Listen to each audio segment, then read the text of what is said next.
Who am I? This is a question many of us ask ourselves but mostly fail to answer. Carl Jung once said, "The world will ask you who you are, and if you don't know, the world will tell you." And I would add to that and say, the world won't tell you what's in your best interest. Consequently, this will affect every aspect of your being and existence, especially how you relate to others. Well, one may ask, how does knowing who I am affect my relationships? Far too often, young people wander aimlessly from one bad relationship to another, suffering the consequences of the toxicity of each relationship, and all because they do not know who they are.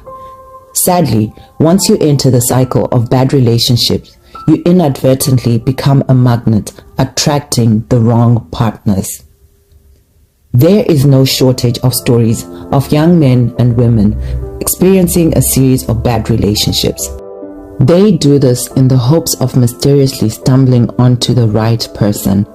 Ironically, these same young people fail to recognize their real problem, the common denominator in all their failed relationships. They need look no further than the nearest mirror. You keep attracting the same type, and the only way your ability to make better choices will improve is when you change. Knowing, loving, and respecting yourself completely helps you identify and recognize the qualities you desire in a potential partner.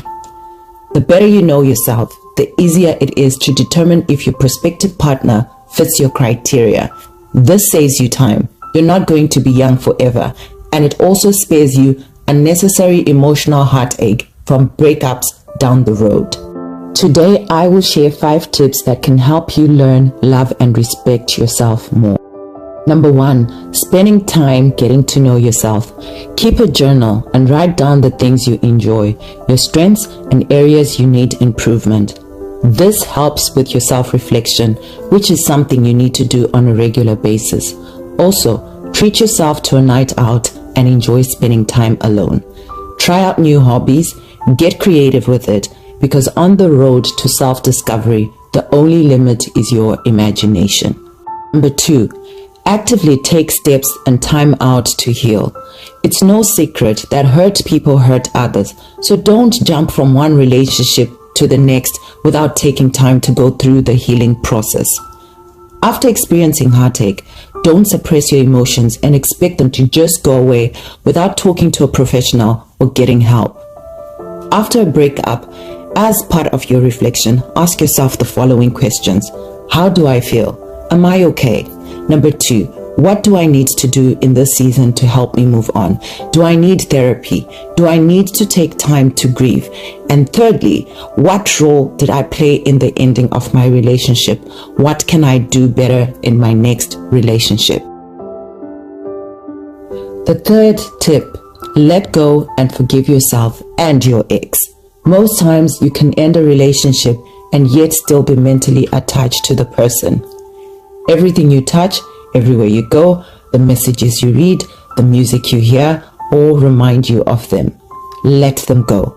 You had a life before them, and you will continue to have one after them. You can't receive the new whilst holding on to the old. Number 4, check how you speak to yourself. The power of life and death is in the tongue. Don't be apologetic about who you are. When people give you compliments, receive them. Stop explaining and rejecting the beauty others see in you. People only respond to the external expression of your internal self. If you see beauty within yourself, so will they. You can try positive affirmations every morning when you get up. Look in the mirror and say 5 positive things about yourself. Also try to go for a week without saying anything negative about yourself. You'll soon find that there's a lot to like about yourself. Number 5, you're an aggregate of the 5 people you spend most time with. Hang out with people who have a positive influence on you. Friends who will challenge you to be more, friends who will call you out, and friends who push you to step out of your comfort zone. Friends who are developing themselves. The beauty about friendship is that it is the one relationship you have a choice to engage in. And like friendship, who you are is a choice. so choose wisely. Lastly, a partner is not meant to complete you, but to complement you. And that is why you need to know who you are. Your identity is not defined by what you achieve. You're worthy with or without those achievements because God made you whole. You're fearfully and wonderfully made.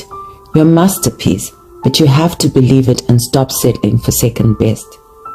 You have to believe it and see yourself the way God sees you, because once you give another human being the power to define you, you give them the same power to destroy you. It is better to be alone than to be with the wrong person. While you're waiting on God, enjoy the single season. Don't settle for less than you deserve.